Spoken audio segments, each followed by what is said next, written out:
I dug back in the archives and found this one. This was our most difficult renovation to date. This house we worked on for over a year. As you look at these before videos, what you'll notice is that everything needs work. And what you won't notice is the smell. The smell of this house, from animals to motor oil that was in the carpets, to just a general lack of cleanliness and heavy smoking over the years. Trust me when I say it's good that this is audio video, not smell. As you look at these, you can see everything is old, everything is tarnished, and it took us a long time just to do the demo on this house. It had clearly been abused for many, many years. It was a house from the 50s, and it had been neglected. So compounding years of neglect had caused us to reconsider this once we purchased it. It was one of those moments in time that you think about the decisions you've made and what you got into.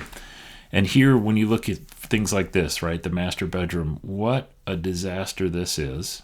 And one small closet there, and apparently it wasn't enough because somebody tried to build one further into the room, which was already small, but never finished the project. And then there was paneling that was hanging loose on the walls. That smell of that carpet I still can feel. The odd little door there with a strange closet, different flooring, and then, of course, the non-functional kitchen. Nothing in here worked. The natural gas lines were rotted out underneath, so the air and the heat didn't work in this house, and the furnace and the stove were all offline. And then we found, of course, a lot of antiquated electrical and things like that. The appliances didn't work. So this house needed a good clearing out. It needed a good cleansing. Very few of the things that we removed from this house were usable in any way. And so if you look here at all the mechanicals, you'll see that there's an old furnace, a water heater that doesn't work, an old washing machine that still had some clothes in it.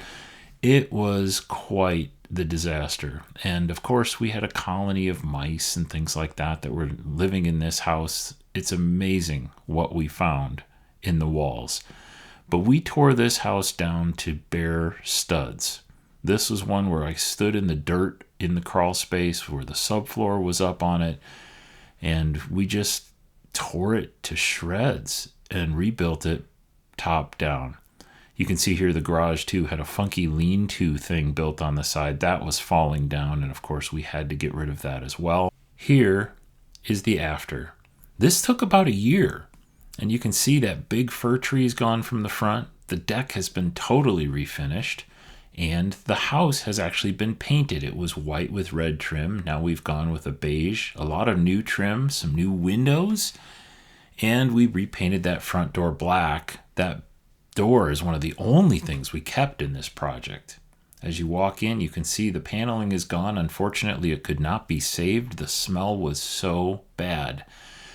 That led us to drywall the entire house. After having to do a lot of the electric overhaul and a lot of plumbing and natural gas overhauls, we just ended up gutting this house and taking it to bare studs.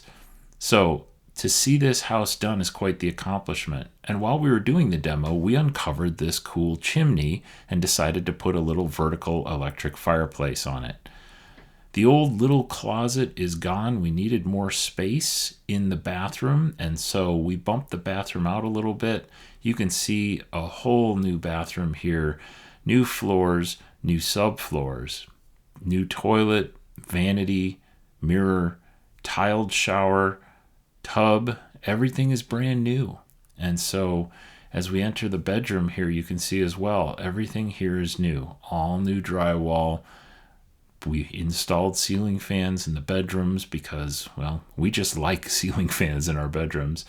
Put doors on the closets, things that you would normally expect, putting in shelves and rods for clothing.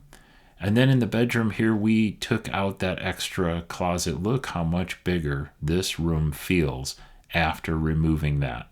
So everything in here has new trim and doors and just feels so much better. You'll notice that the cedar in that closet we were able to salvage, and so we did. Everything down to the Nest thermostat, new smoke detectors, new carbon monoxide detectors. There was a lot of work that went into this house. And then the kitchen.